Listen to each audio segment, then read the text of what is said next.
Assembly ఎన్నికల తర్వాత ఓటమి తర్వాత బీఆర్ఎస్ పార్టీ అయితే పార్లమెంట్ ఎలక్షన్స్ పైన పూర్తిగా దృష్టి పెట్టినట్టు కనిపిస్తోంది. ఎందుకంటే ఎగ్జాక్ట్లీ 1 మంత్ తర్వాత పార్లమెంట్ ఎలక్షన్స్ రాబోతున్నాయి.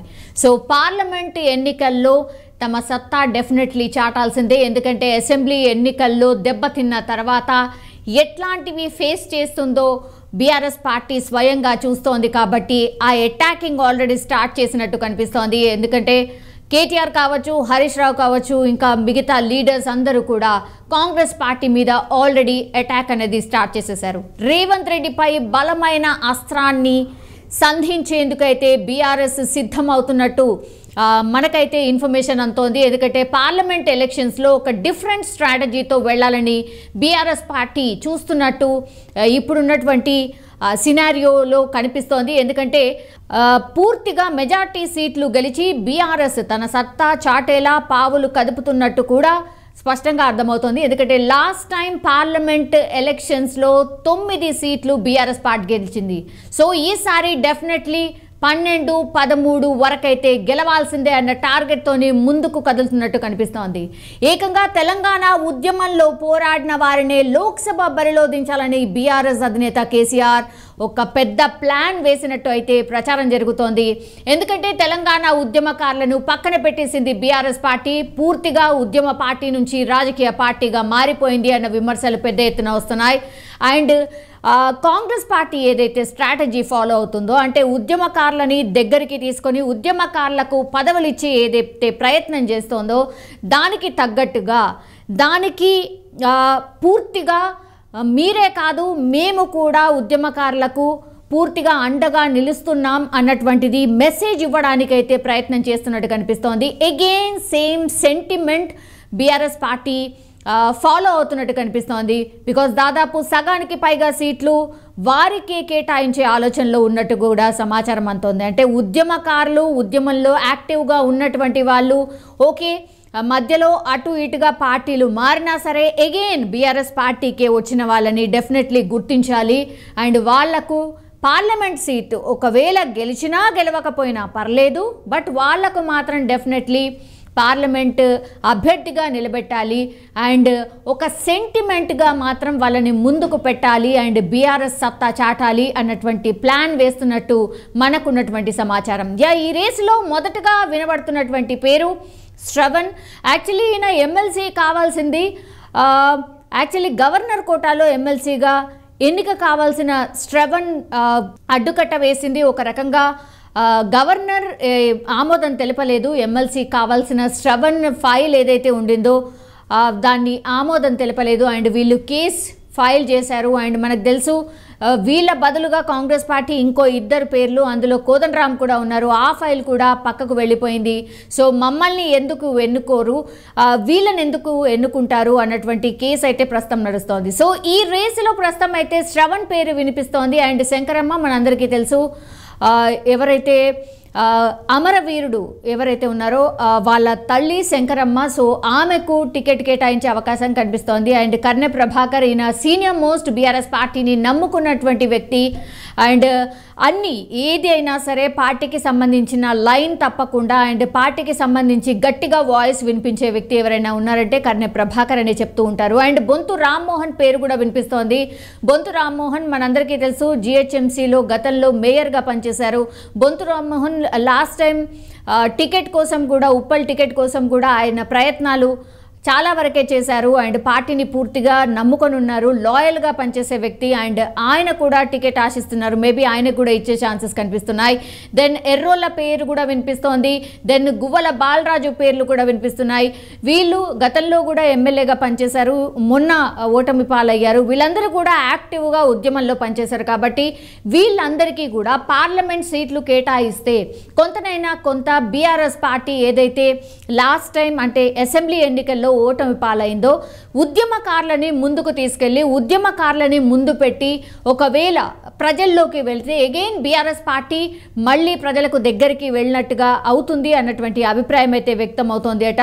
సో ఆ దిశగా కేసీఆర్ ప్లాన్ చేస్తున్నట్టు కూడా ప్రముఖంగా మనకు వినిపిస్తున్నాయి. సో ఈ పేర్లు ఏవైతే ఉన్నాయో ఈ పేర్లే ఎక్కువగా వినిపిస్తున్నాయి. అండ్ ఇది ఒక different strategy and definitely Congress పార్టీయే కాదు, ఈవెన్ బీజేపీ పార్టీ కూడా దానికి వాళ్ళిద్దరికీ కూడా ఒక రకంగా కాంపిటీషన్ ఆర్ మనం ఉన్నాము ఈ ఎలక్షన్స్లో, పార్లమెంట్ ఎలక్షన్స్లో ఇంకా బీఆర్ఎస్ పార్టీ ఖతమైపోయింది అని ఎవరైతే మాట్లాడుతున్నారో సో వాళ్ళందరికీ ఒక చెంపపెట్టులాగా అనుకోవచ్చు. బికాజ్ ఉద్యమకారులను ముందుకు తీసుకెళ్ళిన తర్వాత రాజకీయం చాలా డిఫరెంట్గా ఉంటుంది అండ్ సెంటిమెంట్ రాజకీయంగా మారుతుంది కాబట్టి ఆ దిశగా ఆలోచిస్తున్నట్టు స్పష్టంగా అర్థమవుతోంది. వీటితో పాటుగా మరికొందరు పేర్లను కూడా కేసీఆర్ పరిశీలిస్తున్నట్టు తెలుస్తోంది. బట్ మెయిన్గా వీళ్ళ పేర్లే వినిపిస్తున్నాయి ప్రముఖంగా. అండ్ అసెంబ్లీ ఎన్నికల ఫలితాల తర్వాత అయితే అనారోగ్యంతో చాలా కాలం ఇంటికే పరిమితమయ్యారు బీఆర్ఎస్ అధినేత కేసీఆర్. మనందరికీ తెలుసు, మొన్న ప్రమాణ స్వీకారం చేసిన తర్వాత ఆయన ఇంట్లో ఒక మీటింగ్ అయితే ఏర్పాటు చేసుకున్నారు. కొంతవరకు ఎక్సర్సైజ్ చేశారు ఆర్ ఎప్పటి నుంచి యాక్టివ్గా రాబోతున్నారు అన్నటువంటి సంకేతం కూడా ఇచ్చారు. సో అందులో భాగంగానే రేపు తెలంగాణ భవన్కు రాబోతున్నారు బీఆర్ఎస్ అధినేత కేసీఆర్. ఉదయం 11 గంటలకు కృష్ణా పరివాహక ప్రాంతంలో ఉన్నటువంటి ఉమ్మడి జిల్లాల నేతలతో ఆయన సమావేశం కూడా కాబోతున్నట్టు ప్రస్తుతం అయితే సమాచారం అందుతోంది. ఉమ్మడి మహబూబ్ నగర్, ఖమ్మం, నల్గొండ, హైదరాబాద్, రంగారెడ్డి జిల్లాల ఎమ్మెల్యేలు, ఎమ్మెల్సీలు, ఎంపీలు, ముఖ్య నేతలు ఈ సమావేశానికి హాజరు కాబోతున్నారు.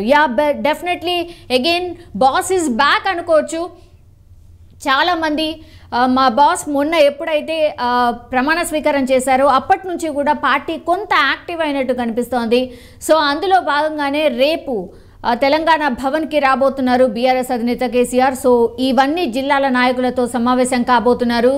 ఎస్పెషలీ కృష్ణా బేసిన్లో ఉన్నటువంటి ఉమ్మడి ప్రాజెక్టులను కేఆర్ఎంబీకి అప్పగించడంపై భవిష్యత్ కార్యాచరణపై చర్చించబోతున్నారు. ఎందుకంటే సీఎం రేవంత్ రెడ్డి వీటిపైనే ఎక్కువగా ఫోకస్ చేసి మాట్లాడారు కాబట్టి ఏవైతే ఈ కృష్ణా బేసిన్లో ఉన్నటువంటి ఉమ్మడి ప్రాజెక్టులకు సంబంధించి భవిష్యత్ కార్యాచరణ ఎట్లా ఉండాలి, కేఆర్ఎంబీకి సంబంధించిన భవిష్యత్ కార్యాచరణ ఎట్లా ఉండాలి, ఏ లైన్ తీసుకుంటే బాగుంటుంది, ఎట్లా కౌంటర్ చేయాలి కాంగ్రెస్ పార్టీకి అన్న ఆలోచన కూడా చేస్తున్నట్టు కనిపిస్తోంది. సో అసెంబ్లీ సమావేశాలు కావచ్చు అండ్ క్యాబినెట్లో ప్రభుత్వం తీసుకున్నటువంటి నిర్ణయాలు ఏవైతే ఉన్నాయో అవన్నీ కూడా కాంగ్రెస్ పార్టీ ఒక సంచలనాత్మక నిర్ణయాలు అని చెప్తోంది. కానీ క్యాబినెట్ నిర్ణయాలు ఏవైతే ప్రభుత్వం తీసుకున్నారో ఆ నిర్ణయాలపై బీఆర్ఎస్ నేతల స్టాండ్ ఏంటి అనే దానిపైన కూడా చర్చించబోతున్నారు రేపు. అలాగే అసెంబ్లీ సమావేశాల తర్వాత కూడా నల్గొండ జిల్లాలో బీఆర్ఎస్ ఆధ్వర్యంలో భారీ బహిరంగ సభకు సంబంధించి రేపటి సమావేశంలో గులాబీ నేతలు చర్చించబోతున్నట్టు కూడా మనకు సమాచారం అందుతోంది. సో ఫస్ట్ ఏదైనా బహిరంగ సభ ఉండబోతోంది అంటే అది నల్గొండ నుంచే స్టార్ట్ చేయబోతున్నారు. సో నల్గొండలోనే ఒక పెద్ద బహిరంగ సభతోని ఆల్మోస్ట్ పార్లమెంట్ ఎలక్షన్స్కి సంబంధించి శంఖారావం పూరించబోతున్నారు. సో నల్గొండ దగ్గర నుంచే వాళ్ళ అటాకింగ్ స్టార్ట్ కాబోతోంది. మొన్న అసెంబ్లీ ఎన్నికల్లో నల్గొండలో అంత గొప్పగా ఏమీ గెలవలేదు. అయినప్పటికీ కూడా నల్గొండలో బీఆర్ఎస్ పార్టీ చాలా స్ట్రాంగ్గా ఉంది అన్నటువంటి మెసేజ్ వెళ్ళడానికి మాత్రం నల్గొండ జిల్లాలో బీఆర్ఎస్ ఆధ్వర్యంలో భారీ బహిరంగ సభకు సంబంధించి అయితే రేపటి సమావేశంలో గులాబీ నేతలు చర్చించబోతున్నారు. మోస్ట్ ప్రాబబ్లీ గులాబీ బాస్ కేసీఆర్ బర్త్డే 17th, ఈ మంత్ 17th. మరి బర్త్డే రోజే ఈ బహిరంగ సభను మేబీ ప్లాన్ చేస్తున్నారా అన్నటువంటిది కూడా ఒక లీక్ అందుతోంది. మరి 17th రోజు బహిరంగ సభ ఉండబోతోందా లేదంటే డేట్ ఎప్పుడు ఫిక్స్ చేయబోతున్నారు ఆర్ అసెంబ్లీ సమావేశాలకు సంబంధించి అసెంబ్లీలో ఎట్లాంటి వ్యూహం అనుసరించాలి ఎగ్జాక్ట్లీ. ఇంకోటి అందరికీ ఇంట్రెస్టింగ్ పాయింట్ అండ్ అందరూ ఎదురు చూస్తున్నటువంటి పాయింట్ ఏదైతే ఉంది అంటే అసెంబ్లీ సమావేశాలకి బీఆర్ఎస్ అధినేత కేసీఆర్ హాజరవుతారా కాదా. మరి రేపటి సమావేశం తర్వాత ఒక క్లారిటీ వచ్చే అవకాశం కనిపిస్తోంది. అసెంబ్లీ సమావేశాలు 8 నుంచి, అది కూడా బడ్జెట్కి సంబంధించిన సమావేశాలు. సో అది ఎట్లా ఉండాలి, మరి బీఆర్ఎస్ అధినేత కేసీఆర్ హాజరవుతారా లేదా, ఇలాంటి క్వశ్చన్స్ అన్నిటికీ కూడా రేపు ఆన్సర్ దొరికే ఛాన్సెస్ అయితే కనిపిస్తూ ఉన్నాయి. సో పూర్తిగా పొలిటికల్ మూడ్లోకి తెలంగాణ వచ్చేసింది అనుకోవచ్చు. ఎందుకంటే అసెంబ్లీ ఎన్నికల తర్వాత కొంత గ్యాప్, ఆ తర్వాత పార్లమెంట్ ఎలక్షన్స్ వచ్చాయి కాబట్టి ఎగ్జాక్ట్లీ 1 month తర్వాత పార్లమెంట్ ఎలక్షన్స్ ఉన్నాయి. సో ఎప్పుడైనా ఎనీ మూమెంట్ కూడా మేబీ నోటిఫికేషన్ రావచ్చు పార్లమెంట్కి సంబంధించి, ఈ మంత్ ఎండింగే రావచ్చు అన్నటువంటి వార్తల నేపథ్యంలో అటు ఇటు చూసుకున్నా కూడా ఓన్లీ 40 నుంచి 45 రోజులే ఉన్నాయి. సో ఈ పూర్తిగా పార్టీని యాక్టివ్ చేయడానికి మాత్రం రేపు బీఆర్ఎస్ అధినేత కేసీఆర్ తెలంగాణ భవన్కి రాబోతున్నారు. మరి అక్కడ ఎలాంటి డిసిషన్స్ ఉండబోతున్నాయి, పార్టీ ఎలాంటి లైన్ ఫాలో కాబోతోంది అండ్ చాలా క్వశ్చన్స్కి అక్కడి నుంచి ఆన్సర్ దొరికే అవకాశం కనిపిస్తోంది.